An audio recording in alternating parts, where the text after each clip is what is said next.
Welcome to Transcendence Talks podcast with your host, licensed professional counselor, Kristy Crabtree. Join us as we build the bridge between psychology and spirituality and discuss psychology for the soul.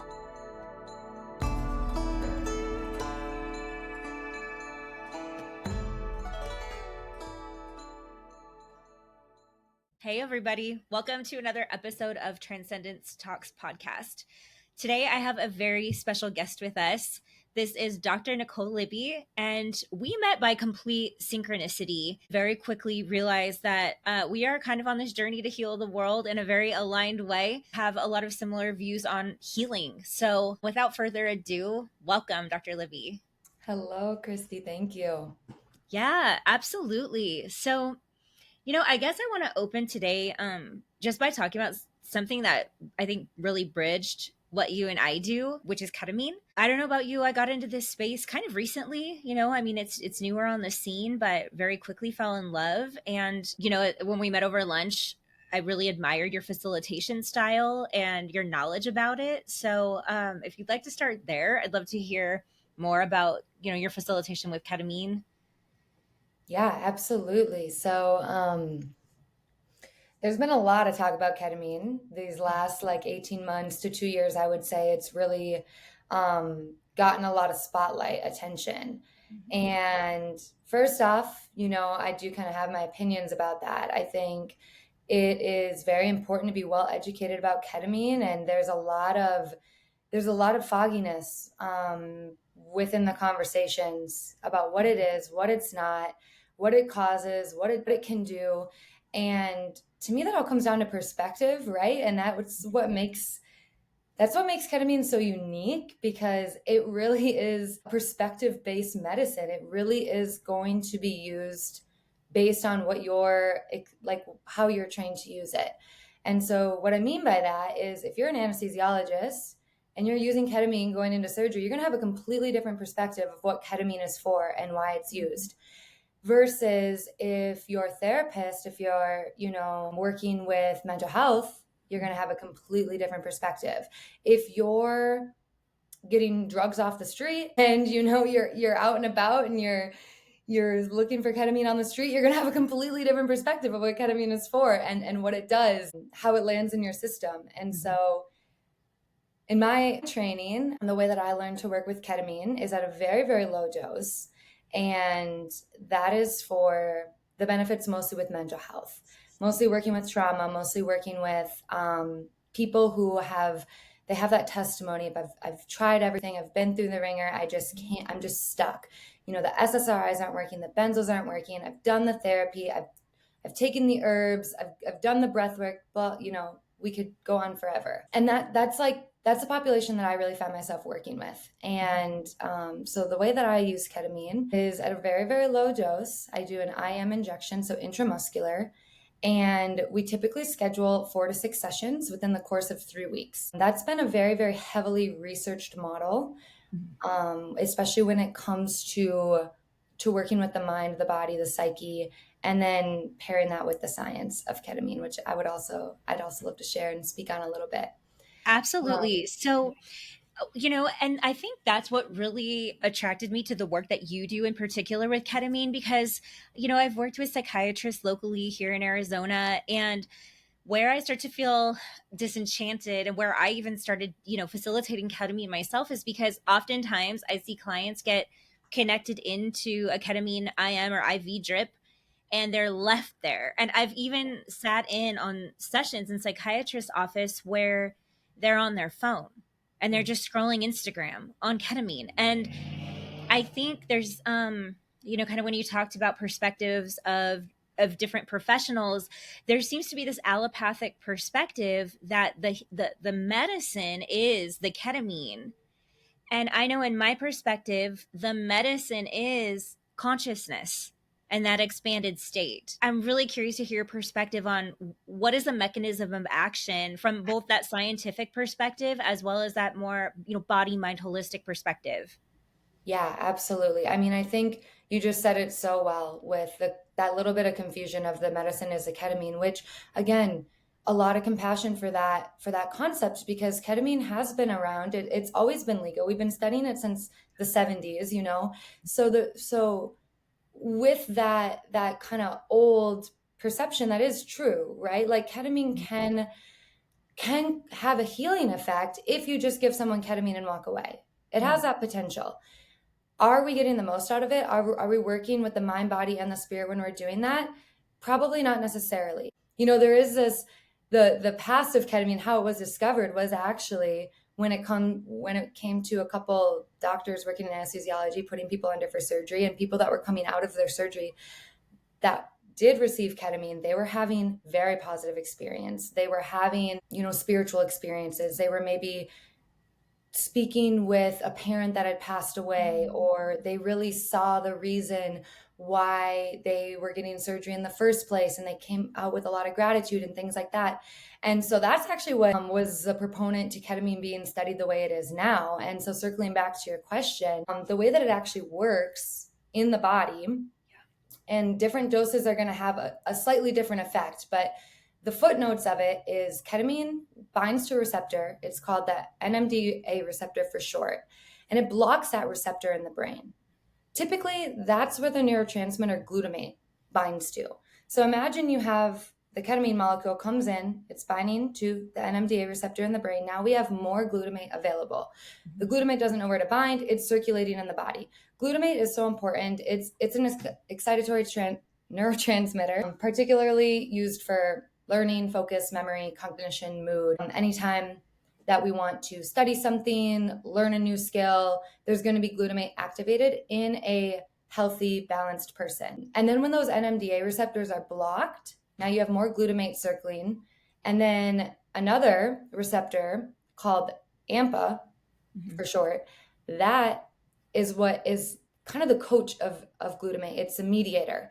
And that's when we really start to get into the juicy spot of neuroplasticity and memory and creating new cognition, because when that AMPA is now released and active, that activates what I really get excited about, brain-derived neurotrophic factor, so BDNF.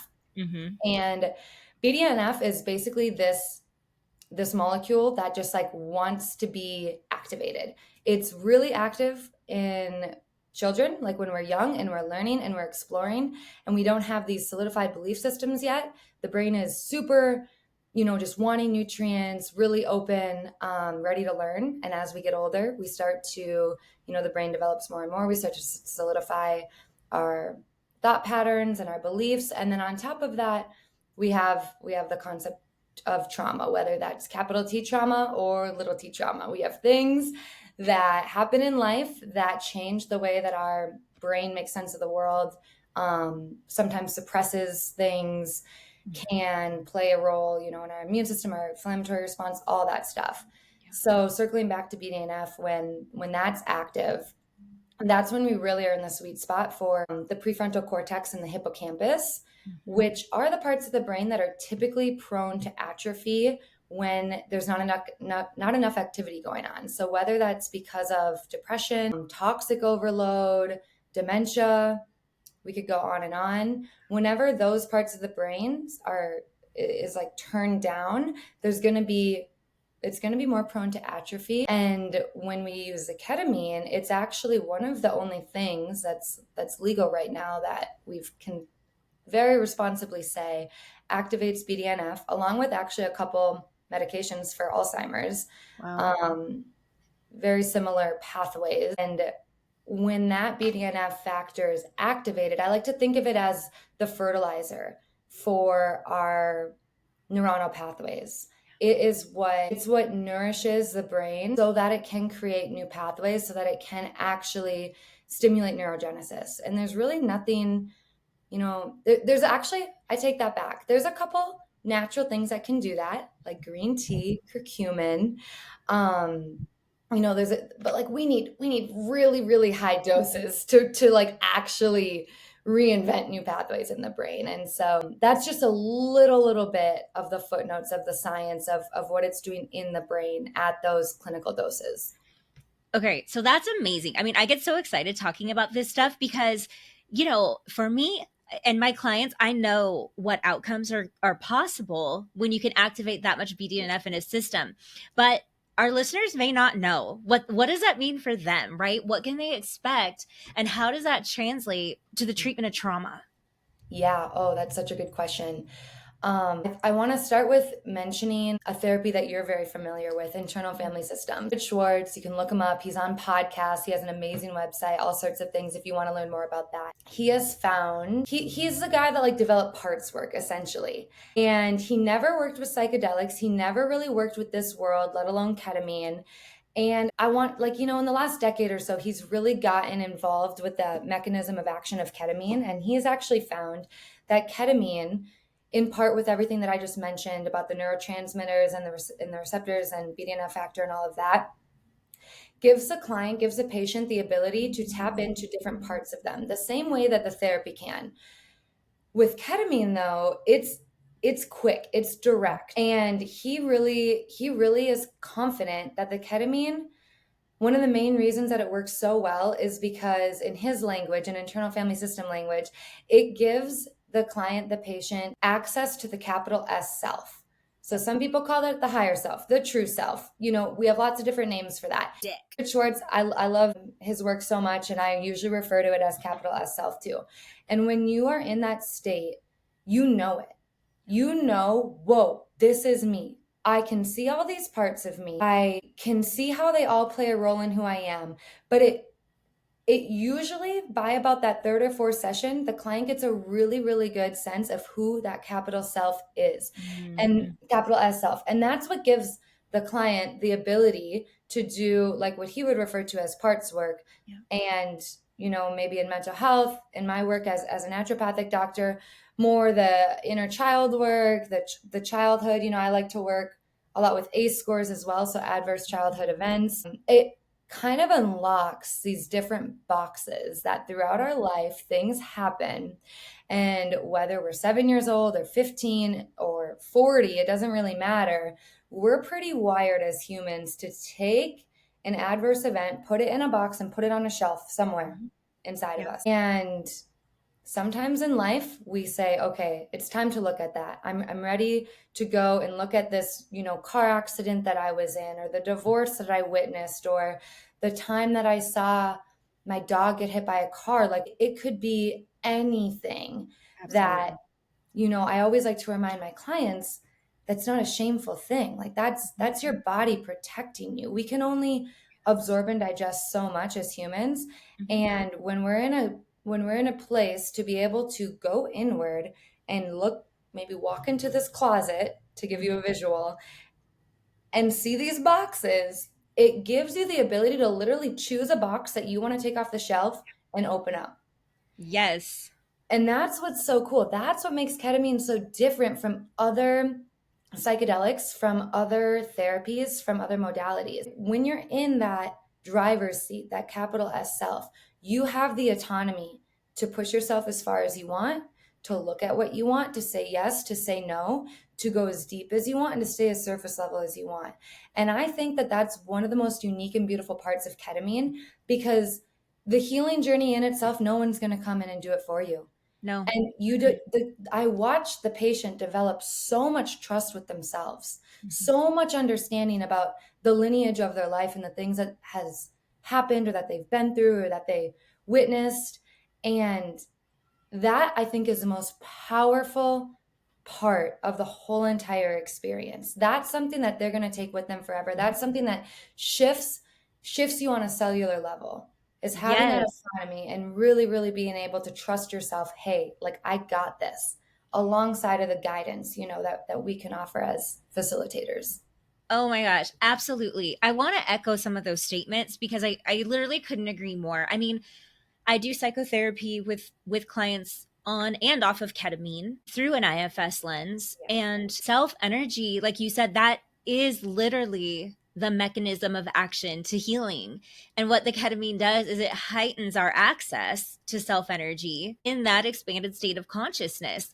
And why don't we have access to self energy all the time, right? And, from my perspective as a trauma therapist, it's because we become blended with those parts that we put in the box, that we put in the silo. And when we're healing from trauma, when self energy can build a relationship with these young wounded parts, healing happens. However, self energy can't reach those young parts to love and to nurture them because we've built in protection to keep ourselves safe. So for me, in releasing the protection, we're able to then access those wounded child parts, and then the healing can begin as we build a trusting and loving relationship between parts and self. But I want to expand on it because I mean, people may be confused about, well, what keeps us from loving ourselves, right? And, you know, when we're injured as children and we have trauma happen, usually in the context of relationships, we have to protect the relationship between parent and child, because as a child, we get our needs met through the parent. And so if our parent is neglectful, depressed, and can't get out of bed to support us, abusive, then we as children can't hate our parents. That wouldn't be safe. We have to that inward and say, oh, well, mom must not be able to get out of bed because I'm not good enough at soccer for her to come watch. She's bored. Preserving that relationship with the parent. And now we've developed a protective part that says, I'm not worthy. It's safer to feel that we deem ourselves unworthy than to feel that our parents deem us unworthy, so that we can maintain that relationship. So abuse puts us in this double bind as children, really, where of our needs is also the source of so much of our suffering. Mm-hmm. And so there's this irreconcilable dilemma. And so parts of us come in to protect, and then we start to lose touch. We start to disconnect just a little bit, piece by piece, from self-energy, because it's not even fully developed. You know, as a child, it develops. Self-energy is always there, but it doesn't have adequate protection when we're little. That comes from our parents. And if they can't adequately protect self, we have to find mechanisms to do it. So oftentimes these protectors that we've developed, they fall into two categories: managers and firefighters. People don't come to therapy for their managers unless they're totally burnt out. We love our managers. And so often people don't even realize that self-energy is not being able to be accessed because they think they are their managers, right? So people's managers are parts of them that are like, I work all the time, bake my brownies from scratch, like make all my food perfect every day, or like my kids are always presented in like the most perfect way to the public, and my house is always spotless. Those things are great until we're so burnt out and realize we need to reprioritize. We usually come into therapy for our firefighters. Like, I find myself scrolling on Instagram for hours at a time and I feel guilty and I judge and criticize myself. Or I, you know, find myself yelling at my children when I don't want to. And so those are all parts that, even though we deem those behaviors as negative, they have an adaptive, positive intention for us. You know, even suicidal part, something as heavy as a suicidal part is there because it gives us a sense of control. Like, I'm in so much pain that if I don't want to be here tomorrow, I have a choice about that. I have some control and I have some say. And so when we can start to see that every part of us has a positive and loving intention, and we can send it love and start to understand it from that place of self, it starts to relax and starts to go back into harmony. There's no bad parts. They all have a harmonious role. And when these parts are in harmony, self-energy can run the show and then start to love these children in a way that they weren't loved and nurtured when they were little. And it's such a beautiful experiential process when you can kind of combine ketamine with this, because I just see the healing process expedite so quickly. It does. It does. And what I see too is when people are coming out of their session. So a little bit of the model, you know, in my clinic, the way that I work with my patient, they have a curated playlist. They're very comfortable. We have a very nice set and setting. That's all important. I'm in the room the entire time. Similar to you, I've been in clinics where people just get hooked up and then the doctor walks out and they just let them ride. And it's, you know, sometimes people, they're sharing their whole experience with me. They're telling me what they see. They're crying. We're in that together. Like, we're walking side by side. And that's what's so beautiful. And when somebody starts to come out of their session, which is around 45 minutes to 50 minutes, depending on the the experience really. I'm there with my laptop and we're having a whole dialogue and I'm typing everything out because that's a huge part of the integration that we're going to use later. And to speak to what you just mentioned, as I'm typing things out, people are sharing stories and we're starting to connect the dots a little bit. And I would say 100% of the time, I don't think I've had one time when someone said, I don't know. I can ask the patient, how old do you think that part of you is? Mhm. And they know. Yep. They do. They're like, it feels about 8 years old. And I'm like, okay, what happened when you were 8? Nothing. No, nothing happened. And I was like, did you move? Did you move schools? Was a sibling born? Were mom and dad okay? Oh, I remember what happened when I was 8. And then they just take it and they run with it. And this whole memory box gets unlocked. And they're also in this heightened state because the medicine is slowly wearing off. But that BDNF factor after just one session of ketamine is active, we predict based on research, active in the brain roughly about 3 weeks, which I always find ironic because that's about how long it takes to build a new habit. So when we're talking about building new brain pathways or healing, things that happened in the past, which sometimes back to the concept of perception, like you said, as a little kid, it was just perception the whole time. As a kid, you didn't know that mom was chronically sick and that's why she couldn't get out of bed. You thought that she was abandoning you. You thought that you weren't good enough. You thought that you weren't worth her attention because she couldn't make it to your soccer games. And meanwhile, the whole time, let's just say she had Lyme disease, but you were too young to understand what that meant. But as a kid, you never unpacked that with mom 15 years later. And so this whole time you've had this thought pattern, this way of thinking about yourself, of making sense with your relationship with your mom that you've never made sense of because you built this perception. And now with the ketamine and with this openness, this expanded awareness, you can go back to that age when that emotion really started to, become in the driver's seat, or that protector or that exiled parts of you is like, hey, hello, I'm here. Would really like it if you paid attention to me. You have that open heart because ketamine also, it's an aphrodisiac, which I love. It's a heart opener. MDMA is as well.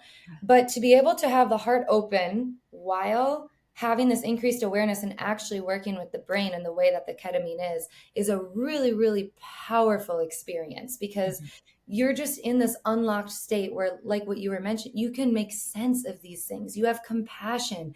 You realize that these parts of you that you've neglected and shamed and not fully grieved were actually just there to help you. They were just there to protect you. And once you see that connection, it brings you to tears. And I always remind my patients, like, hey, it doesn't need to happen today, but you're going to get to welcome that part of you back home. That's a piece of your full self puzzle. And you can't go forward without it. You can't unsee and unknow what you know now. And so whenever you're ready, we're going to walk forward and we're going to bring that part back in. It no longer needs to be exiled. Yes. There's always going to be protectors and things like that, but it really gives you the ability, paired with integration, which we can talk more about too, paired with that concept of now you have about 3-ish weeks where you feel normal, per se, quotation, air quotes, normal, but your brain is in a different state. Yes. And that's when you can really integrate a new way of being, a new belief system, a new understanding, a new level of empathy and compassion for not only yourself, but the people in your life, the things that are part of your soul resume and all of that good stuff. And that's where the magic really happens. And, I'm not seeing that a lot in our modern world of ketamine. And it's 90% of the experience. Oh my gosh. Yes. It totally is. I can't even tell you how many times I get a client on my couch who's just gone to their psychiatrist to do ketamine. And I'm like, let's talk about that experience. Like, I don't really know. I don't really remember what happened because there was none of that, right?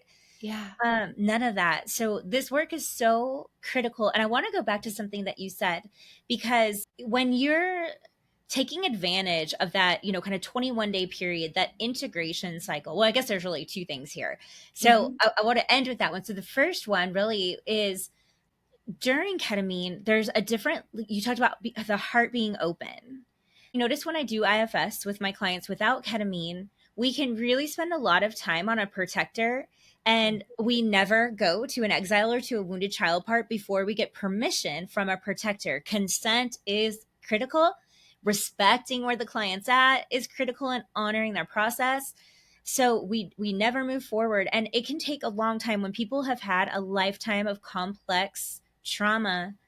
Big T, little t, it doesn't matter. It can take a long time for those protectors to feel safe to move forward. But what I do notice is with ketamine, because people are in this state of love and expanded awareness and their hearts are open, they tend to move quicker. And I'm wondering if you experience that same thing. Yeah. Yeah, definitely. I think that's what's so unique about our positions, because I'm taking it from the stance as a naturopathic doctor. So oftentimes with patients, I know a lot about their family history. I know a lot about their hormones, their gut health, their bowel movements. I know all those good things. And then we get to really open up the heart, and we get to see the way that everything is interconnected. And from your perspective, it's almost the same concept, more of the mental health gets to come out first, and then you get to offer the ketamine, which truly, I mean, I've had people literally see themselves on a rocket. Mm-hmm. And that's not because they're so drugged out that they're like, oh my gosh, where am I? What am I doing? It's a symbol. It's a symbol for what is happening with their psyche, where I truly believe the ketamine paired with the psychotherapy, you can do so much work in such a short amount of time. And like you said, permission is everything. Honoring the natural and organic pace of the body and the psyche, how quickly it wants to move with, is non-negotiable. You can't override. And that also comes with having a really, really foundational relationship between the mind and the body, so that conversation can exist. Yeah. And so I would say my experience, since I don't typically work with patients just on in the therapy world, I only see people gain access pretty quick. Right. And that's true. Yeah. And sometimes it is over the course of just 2 sessions. And sometimes it's when they come back maybe 6 months later for a booster session. And that thing that came up in session 2, that like, there's something there. It's a little spicy. It definitely is important. Okay, we're going to put that back in the box. We're going to put it on the shelf. And we're going to come back in 6 months. Fine. Yeah. That's that relationship. That's that honor, that reverence for, okay, we have this tool and we're not going to abuse it. We're not going to gas pedal our way through this healing process to get where, right? Is there a finish? We have a lifetime. Come on. Like, you're never done. Like, no.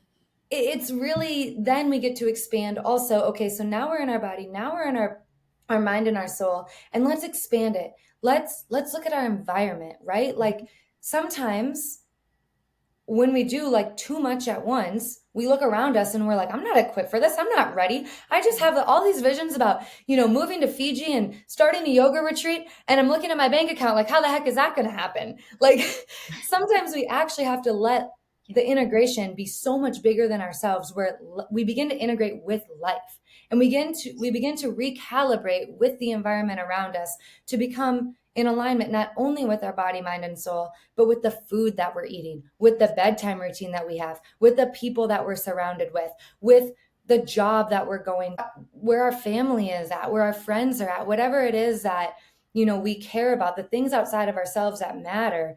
Those things also deserve to be in collaboration with our own healing. And we don't get to choose that timeline. And I think that that's a really sacred space to be as well. And it's apparent, Oh my gosh. Yes. Well, and that's the beauty of healing, right? Because before we heal, we make excuses for the things that are out of alignment with our body, mind, and spirit. We justify our relationships. We justify why we stay at this job that we hate. But when we start to heal, it can be very overwhelming, because we start to see, oh my goodness, I have been justifying lying to myself, being, sacrificing the things that I really want, and for what?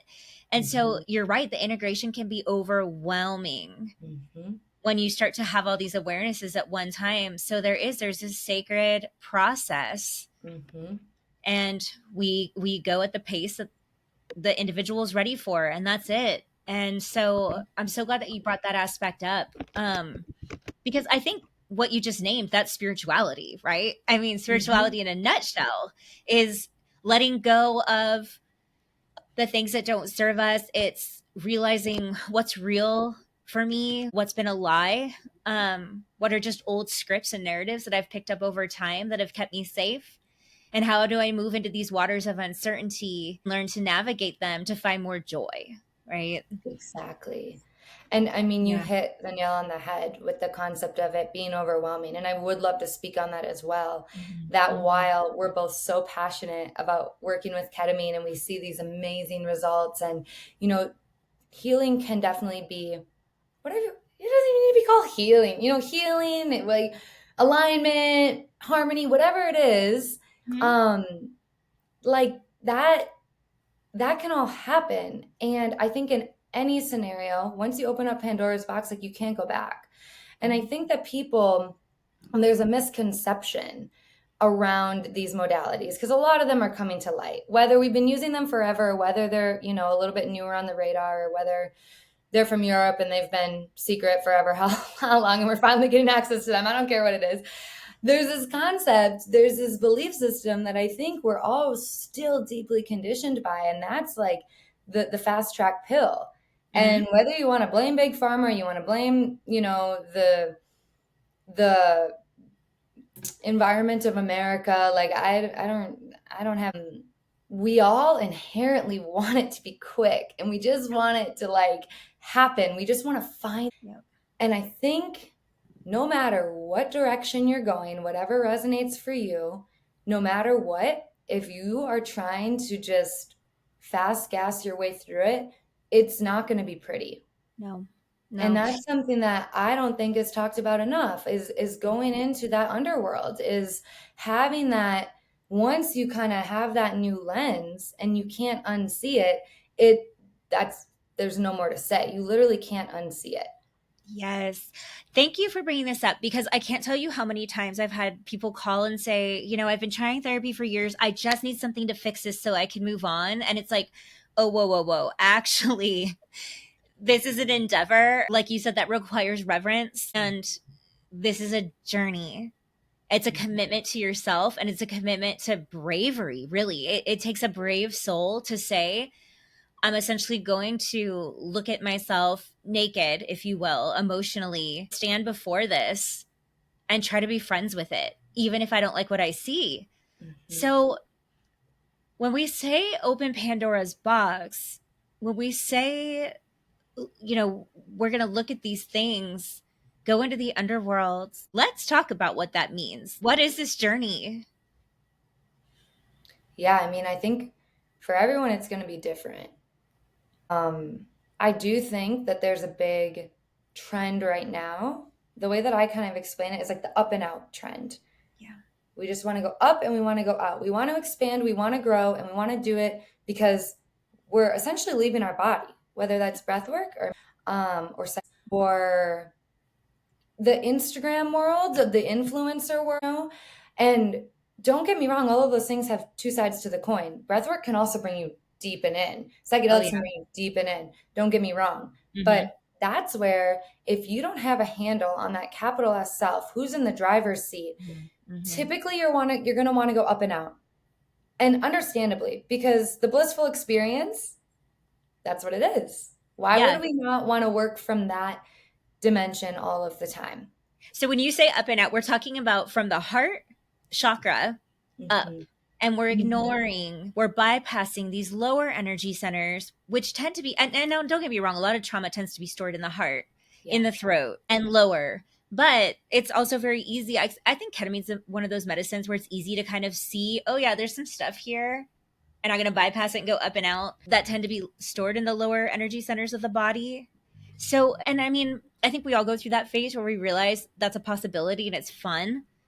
But at some point, I feel like when we bypass those lower energy centers and we bypass some of the stored trauma or the demons or our regrets or our shame, the universe kind of slaps us upside the head, makes us look at it straight in the eye. It whispers until it yells. And sometimes that's through the physical body. Sometimes that's through circumstances.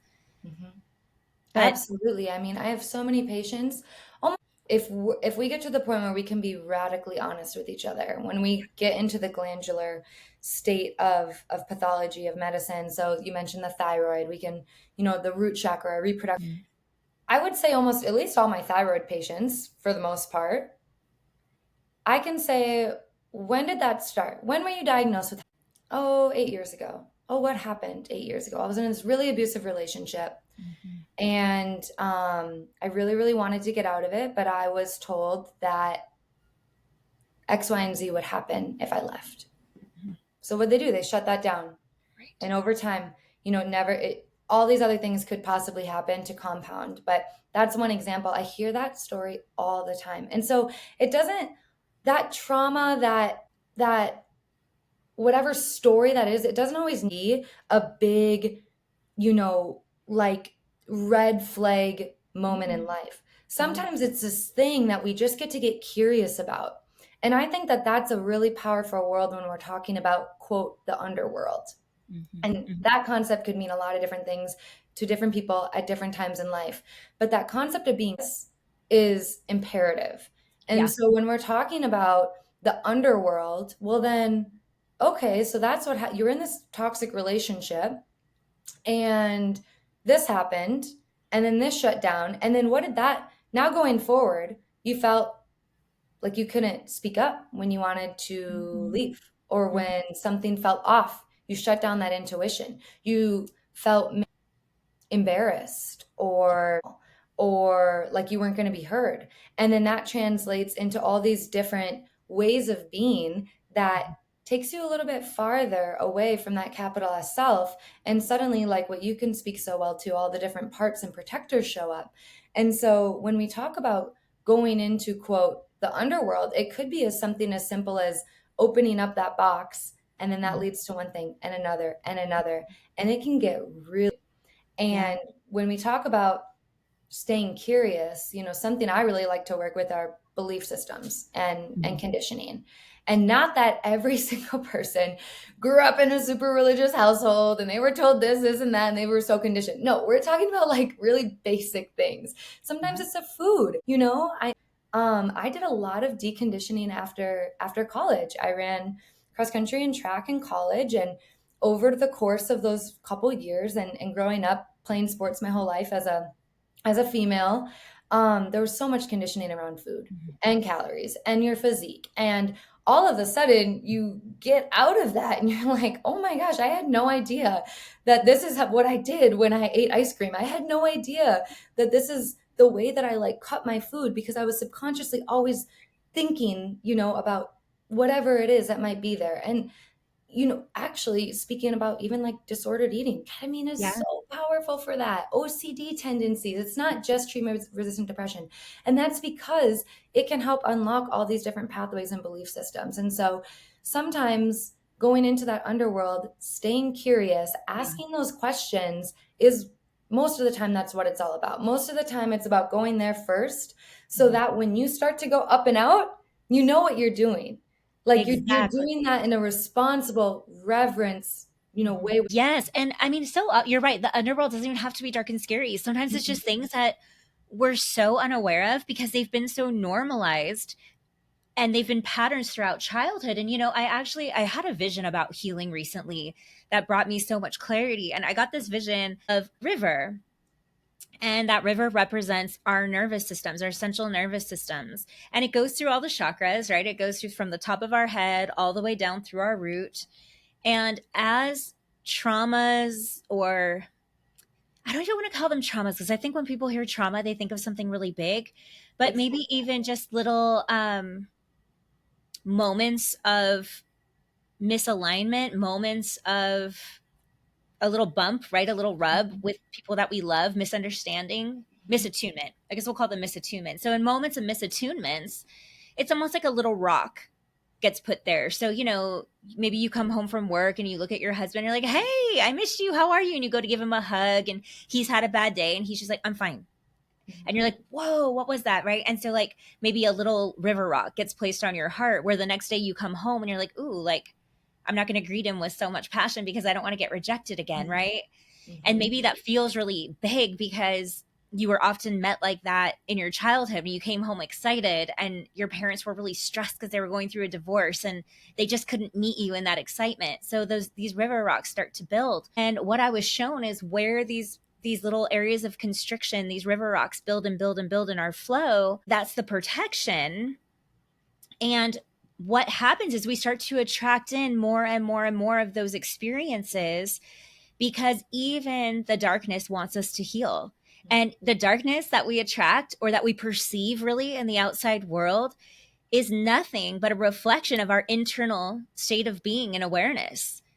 And so when we do this work and we start to clear those river rocks and we start to have those awarenesses of, oh, well, no wonder I come home and I feel a little bit jaded every time I come home from work. It's these little moments of misattunement throughout my lifetime that causes me to greet people with a lack of passion or excitement or enthusiasm. And then they reciprocate that to me. And when we can radically own our experience, we start to clear away those river rocks, because we could just be curious and we lose the self-judgment. And that allows us to move away a river rock, and it allows more flow. And then we can start to greet people with excitement again. And we can start to create new experiences for ourselves that mimic what we want. And I think ketamine allows that curiosity, because so often when I work with clients over a long period of time, I find that they're so self-critical that it's really hard just to be curious sometimes. So sometimes we have to do so much work in separating out those parts that are self-criticism so they can access curiosity, which is a feature of that capital S self. And that's how we know we're in self energy, is when we can hold that curiosity. But I'm glad you named that. Those subconscious beliefs don't have to be super dark and scary. Mm-hmm. Sometimes they're just a lifetime of patterning, and we're kind of like this. We don't even realize that we see or perceive the world in the way that we do, because it's just been so normalized. Exactly.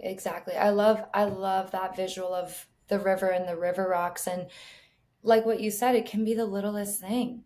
And you don't even know that you're doing it. It's like, oh, I don't, yeah, rejected again. And maybe there is this whole story that goes with that.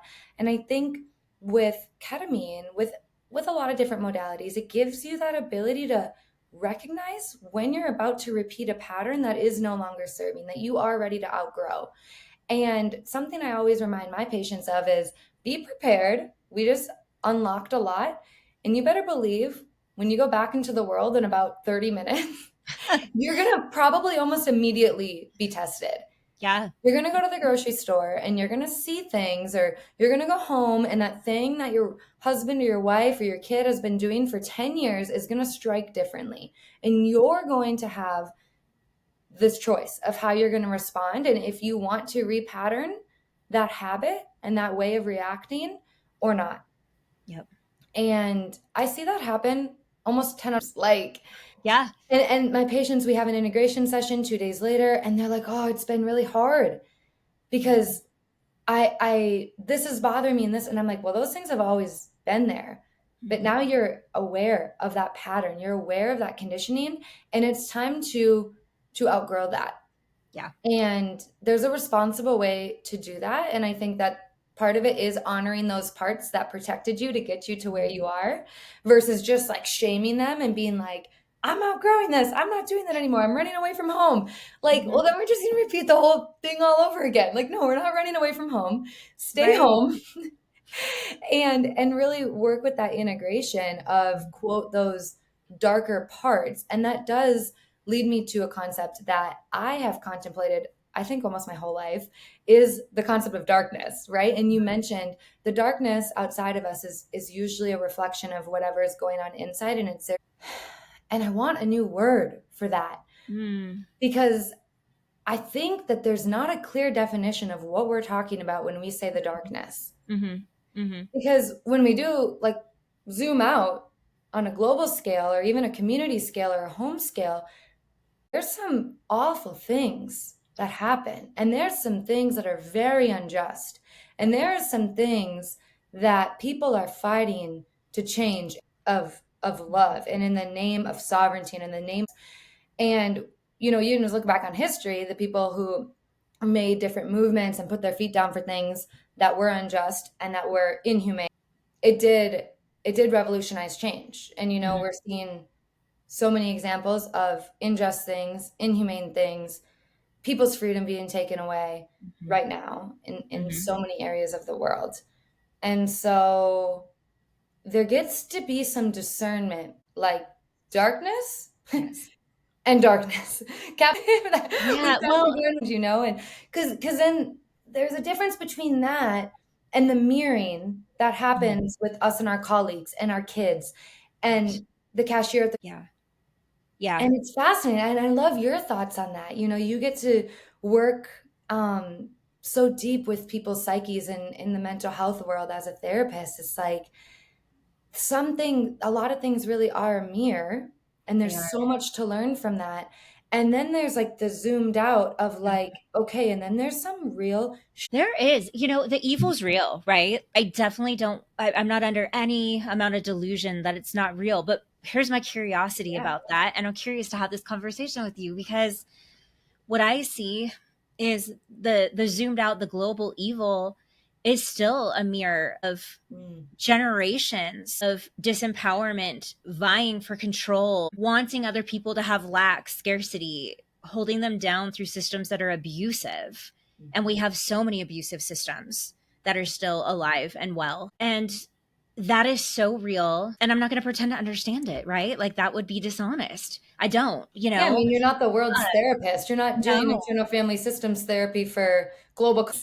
No, but I wonder, I mean, if like, let's get right, because what I see and what I'm experiencing right now in my practice in this microcosm of a psychotherapy office behind me is there is an urgency that people are feeling to heal, and it's happening now. We're living it, we're in it. And I do think that the very real evil that exists on our planet is a small number of people that are vying for control, that are old systems that are failing. People are losing faith in the banks, in the schools, in allopathic medicine, in institutions, in government, because they know they've been duped and lied to. And they know that at the top of that are a small percentage of people making a lot of money and wanting a lot of control. And I think as we wake up individually, collectively, we do raise the consciousness on the planet. And when we realize, when we can take radical responsibility for our healing, oh my God, we learn how powerful we are. And we are so powerful as a human being. And we could stop believing the lie that our biology fails us and that, you know, we need these systems in order to be safe or okay or happy, but that we are sovereign beings and that we are so powerful. And I think when enough of us come to that awareness, just like any other darkness, when we shine a light on it and when we can have truth, the darkness flees in the face of the light. And that's my hope. Like that's the hope. That's the prayer that I hold in my heart for humanity. And that's why I do what I do. So anyways, that's my 2 cents. I love that so much. And just to like expand and reflect back, it's like if I were to tag on to that, it's the work that you're doing, like that concept of one is enough is so important. It's Mother Teresa style. It's you drop the pebble in the ocean and you don't need to be there to see where the ripples go. It's you plant the seed and you water it and you're not attached to all of the fruit that you help nourish, because everybody is contributing to this garden. And that's something I think is like, I think that's 2.0 of the healing journey that we're on collectively, which some would say looks different than it ever has before, and others would argue looks like it used to. We're getting back into our bodies. We're getting rooted down into things that are true, that have always been true, that will be. And I think the question and the challenge to every individual as they go on this journey is being able to look at yourself in the mirror and knowing when you're ready to go out and extend your hand. And I think that there's a little bit of, or a lot of it, of toxicity around this self-care healing journey that people are on, where kind of what we mentioned earlier, so what finish line, being aware of when it becomes driven by the ego and a little bit is very important. And we can all get lost in the sauce, right? Like, Mm-hmm. you better believe when I can stay in my little oasis and I'm getting acupuncture and I'm getting IVs and I'm scheduling my patients perfectly, I'm like, oh, I feel so good. I just want to stay here. And then life's like, listen, we got work, okay? And it's not about keeping score. It's not about, oh my gosh, I had this many clients this week. It's really about that heart check with your integrity, with your health, with your balance. Are your needs being met? What are your basic things in your sphere look like? Like that concept, I really like it. For anyone listening, just Googling the Wheel of Life. I think it's a really nice visual for these different aspects of our life that make up our day. And having those in balance is a really nice place to be. And checking in, you kind of rank the different categories. Checking in on what is out of balance is I use that with my patients here and there just to get a feel for like what is out of balance in their own personal life. And full circle with that, I think going on the healing journey is so beautiful, whatever that looks like, whatever. And then being, like you said, radical responsibility for your healing, that goes hand in hand with radical honesty and getting super fucked up about we have no idea how long we're going to live. We have no idea when the systems are going to break down. We have no idea how much money we're going to have in our bank account in a year from now. We literally have no idea. And that surrender to control that's the money. Like, that's the magic. That's where you leave that space for the divine, for the magic to come in, to give you something to stay curious about. And that's when you start to live for something bigger than yourself, outside of yourself. Yes. While simultaneously, go to your acupuncture appointment, go get your IVs, go to the nail salon and have mimosas. I don't care what it is. You still get to do those things. It's not one or the other, but it's really being honest with yourself about when are you ready to open up your hand, extend it, and say, okay, I'm ready to come alongside something bigger than myself. And I tell patients that could be starting that garden in your backyard that you've been talking about for 2 years. That could be, just petting the dogs at the Humane Society because you have such a connection with animals and you feel like you don't, your kid's allergic and you can't have them in your house. Well, go help, go find, go serve, go extend your hand, and then also take care of your day. And that concept of like having a full cup, okay, great. You are ignorant if you think that cup is going to be full every day of your life. It's not. Yep. And that's okay. So it's like you're saying people hide behind self-care. They hide behind self-care and they don't pursue, okay, I'm healed. And that doesn't end with me. That ends with people or planet, right? We're here to serve. That ends with people or planet in some way. Yeah. We are here to serve. That's it. We are here to serve. Look in the mirror. Say that over you, and then ask yourself, how am I serving? And again, don't hear me wrong, because there's definitely seasons of right now I'm serving myself. Yes. And what that looks like is different for everyone. And then getting up and looking in the mirror every day and asking yourself, okay, what am I serving? And then over time, it just shifts.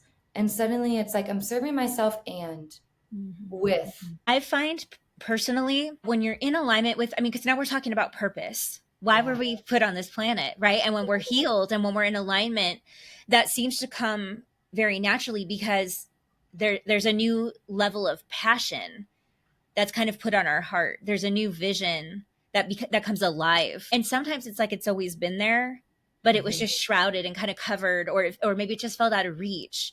But suddenly it's like there's a path that just kind of lights up and we can start to walk it, which is so exciting. And I find that kind of energy very different than relying on the adrenaline that you have to run on to maybe go to the job that you hate every single day for the rest of your life, when you feel like I do that because that's just what they said to do. And comes from a place of, like you said, divinity, because it's a place of divine inspiration where that comes in from the crown. We can visualize it. We can start to speak it to like-minded people and get excited. We can allow it to kind of build passion in our hearts, and then it's able to kind of make manifest through our hands, right? We literally birth it onto this planet. And I think as more and more people that by challenging themselves, challenging what the systems or their families maybe told them that they should do, they can step into that more readily. Absolutely. And circling back to the ketamine and the psychotherapy, being able to clean up some of that fogginess is going to be really, really beneficial for people. You know, when they tap into that capital S self, and maybe they haven't accessed that in a decade, that's the medicine. That's like, holy shit, that's what they're about. I completely forgot. I was so attached to how much money I was making. I was so consumed with politics.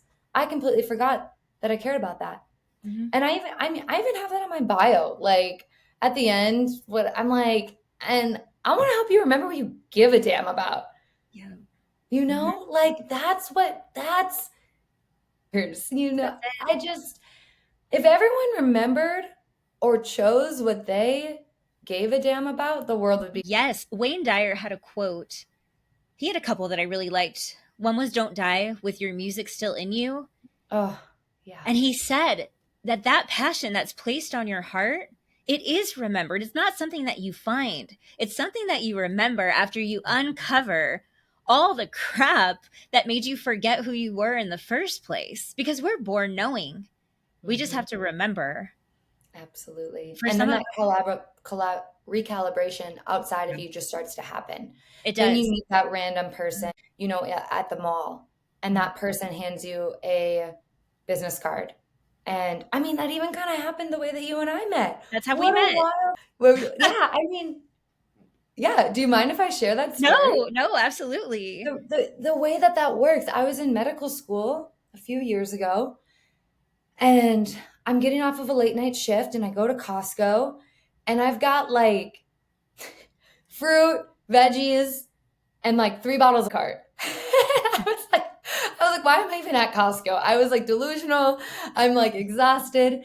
And this man, he comes up and he was like, "Oh, you having a party tonight?" And I'm kind of embarrassed. I was like, shit, I got to put some other things in my cart. Like here I am in scrubs. And I've got this wine on a Tuesday night with like some carrots. And I was like, no, I'm just really looking for and he helps him find a couple things, and we strike up this conversation. He's like, "Oh, are you a nurse?" And I was like, "No, I'm actually a med student. I just got off a shift." And he's like, "Oh, for what?" And I'm like, "Well, I'm a naturopathic student, and this is what I'm really passionate about." And around that time, about 3 or 4 years ago, I was really getting into the the passions of psilocybin and LSD and stuff were always there. But when it came to what can I offer and work with, you know, on like state side of things, and like in a way that's been like really reached, I was really getting into ketamine, and I shared that with him, and he was like, "You have to talk to my daughter. You promise me to talk to my daughter. You have to talk to my daughter. She's the owner of all of these counseling centers. She's amazing. She also is really into what you're talking about. I don't know what you're talking about." I was like, he pulls out his cell phone and he starts calling you. And I was like, sir. I was like, maybe, oh no, actually backtrack. He gives me your cell phone number. I don't know if I'm just going to cold call her personal number. Like, does she have an office one? Oh, she won't care. That's my dad. Yeah. And he was like, "Well, I'm going to call her right now." And it's like 10 p.m. and Kristy's on speakerphone in Costco. And I also am like, I'm just like, I'm barely have slept. I don't, Kristy probably does not want to talk to me. And so fast forward, Kristy was like, "Yeah, she can call me anytime." You were just like sweet. He gave me your number, and it wasn't until like 2.5 years later, just these last couple of months, it was like, reach out to Kristy. And I had been referring some patients to your clinic, Inner Light Counseling, because it really, really resonated with a lot of the work that I do, not even knowing that was a clinic that she was the founder of. And so I reached out to her on email, and within a really, really short amount of time, we were grabbing lunch and right in sync. And that is just one story of that magic that can happen when you start to peel back those layers, find more attunement with who you are, what you're meant to be doing, and staying curious. Yeah. Like, I don't know what's going to happen. I'm just going to take this number. 2 years later, that thought starts coming up. You can either keep pushing it down or you can act on it and see what happens. Like, what's the worst that can happen? It can work Yes. like that. Sometimes seeds are planted and they're not meant to sprout. So true. And when and that's where gratitude for me starts to come from, is when I can look back at this tapestry of my life and I could see how maybe a decision I make 10 years ago is creating an opportunity in my life today, and how the divine has had this in the works behind the scenes without my knowing, and that's how loved and cherished we all are. My heart could just almost burst with gratitude when I look back at my life, because even the things that I perceived as bad, wrong, hard, none of it, it was all by design. And I can own that. I can own my part in all of it, and it's a really beautiful thing. We call it synchronicity, that magic that starts to happen, but we have to be willing to be flexible, and there's a degree of trust in self that comes with being flexible. Can I flow? Can I allow myself to be guided, or am I going to try to stay in control?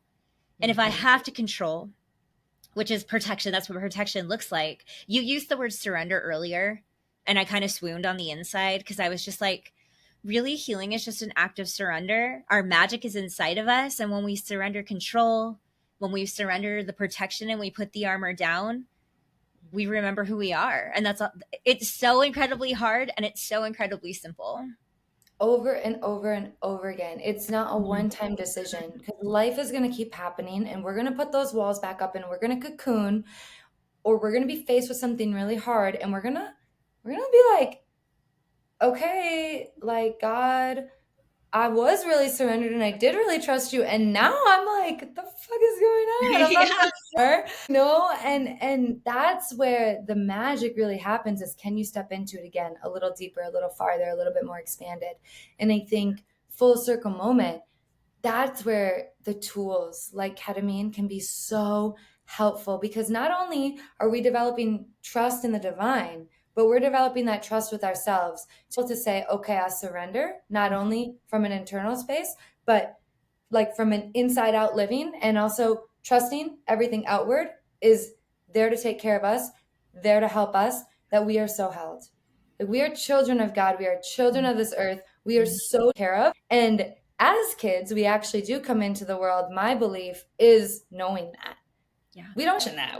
And granted, mom and dad play that role, hopefully, in a safe situation. They get to reiterate that trust and that surrender so that we can just play, and we know that we're taken care of, and we can just explore, and we know that we're going to be fed, and we know that we're going to be nourished. In an ideal world, that's what it looks like.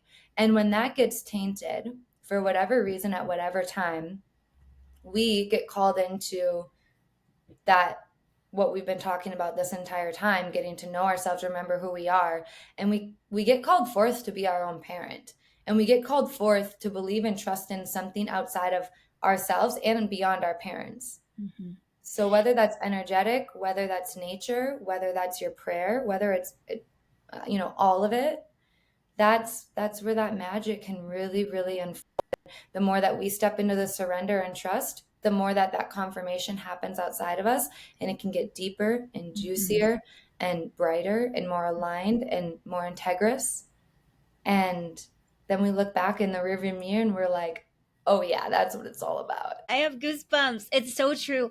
I went to this Greg Braden conference in June, and he was talking about these Essene principles of divine mirrors. And one of said the deepest, most mysterious mirror is that the way that our parents support us or fail to support us is how we see the divine.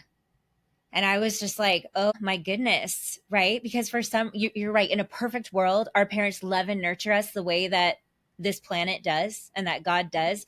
But for our listeners, for so many of us, that's not the case. And then we see the world as inherently unsafe. We feel that God doesn't have our favor, our protection, which isn't true. But you're right. It's in reparenting ourselves, that radical sense of responsibility, developing self-energy. And Dick Schwartz says it so beautifully when I'm sitting across from a client with an exile, and they're in this moment of tenderness where they're gazing eye to eye with themselves at 3 or 4 years old. And you say to them, be with that little one right now in the way that he or she needed you to be with them then. And it makes me emotional just saying it, because I can think of countless situations in my own healing journey and in my clients' journeys where that was the moment where they were able to give themselves that tenderness that maybe they didn't even know how to receive anymore because it's so unsafe to receive. And then they realize they're receiving it from themselves. And not only that, they're receiving it from the divine. Everything changes and nothing's the same in like the most beautiful, sacred way. So, Oh, yeah, we could all just marinate in that concept. I mean, you could take that and run with it for a very long time. And I think even circling back to that concept of perception, that's when, as we get older, it's so important to look back and, like you mentioned, take responsibility. When did I make up a story about something for whatever reason that has directed and controlled the way that I've made decisions and lived up until this point? And when you can have the compassion for yourself for why maybe that happened, Yep. everything changes. Yeah. It does. And this is why we do what we do, my friend. This is why.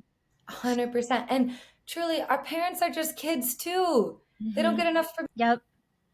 Yep. And it seems so often when we find that compassion for ourselves, we're able to extend it to the people around us, including the people who hurt us the most, including our parents, including our exes or whoever, right? But we're able to see them all as those innocent children of God who have been so damaged, so wounded, maybe who just haven't taken courageous step into healing that we're now embarking on. And everybody's journey looks so different that it's just not our responsibility to point our fingers, especially to the people closest around us, And I think it's so easy to have that tendency with siblings or parents or exes or partners where you're like, well, if you only did this and if you understood that. And it's like, that's actually, again, a place of surrender and a place of trust is, this is not my job. Right. It is not my job to invoke judgment on the path of everyone else. The only thing, my yoga teacher actually said this the other day, the only thing that you actually have control over is your breath. And I let that sink in. And I was like, no, I can control what I eat for breakfast. I can control, this and that. And it's like, well, can you? Yeah. Okay. On paper, in hindsight, maybe, but something could happen today and tomorrow you're not choosing your breakfast. Right. The only thing that you're choosing is the way that you breathe. And I really, really liked that. And so what you can do is project your own healing journey onto somebody else and feel righteous about it. Right. And think that, oh, the world, my parents, they'd be so much happier and healthy did what I did. Or if only they knew. It was like, nope. And we are not here. I love that concept, even with the story growing up, the story with God and Judgment Day and all of that. It's like, we literally are not asked to do that. That is their own journey. That is their own relationship with judgment and righteousness and healing and everything that falls under that umbrella. We are not being asked to carry that weight. We are not being asked to fix anybody. We are not being asked to save anybody. Yep. We are meant to do our own work and extend our hand. And if anybody wants to come with us to maybe learn, we're all teachers and we're all students. We're not going to resonate with everyone. We're not meant to go and chase people down. Yep. And that's so true in our own homes and with our parents. And it just comes down to that check-in with you and yourself in the mirror. And then where can you extend that empathy and that compassion, that love and understanding? Where can you take radical responsibility for your experience and watch your world change when you really honestly start to do that? You'll start to make sense of everything around you. Oh, it's all connected. It's all connected. It's amazing because it just becomes so clear. And when we are in that healed state, what do we learn? We learn, how do I meet you exactly where you're at without judgment or without needing to fix, right? Yeah. Because that's just a testimony to our healing. And if it's not aligned and it doesn't fit anymore because we're in two different places, it so naturally starts to distance or drop off and make space for something new and something more aligned if that's what's meant to be. We learn to tolerate that experience. Yeah. And I think too, to speak on being radically human about the healing that's available is just reminding yourself, like, you have the opportunity to go to lunch with your mom and you say no because you have too much bitterness about how she's been acting. Don't forget that she could be gone tomorrow. Yep. Don't forget about those little things. Don't forget about that childlike love and just putting all that stuff to the side for a second and enjoying what's in front of you. Yep. You know how many people would do anything to go to lunch with their mom one more time? Yep. Who would do anything to just go play basketball in the park again, but they can't because they're in a wheelchair? Who would do like anything to have a few more moments with their child who went through chemo?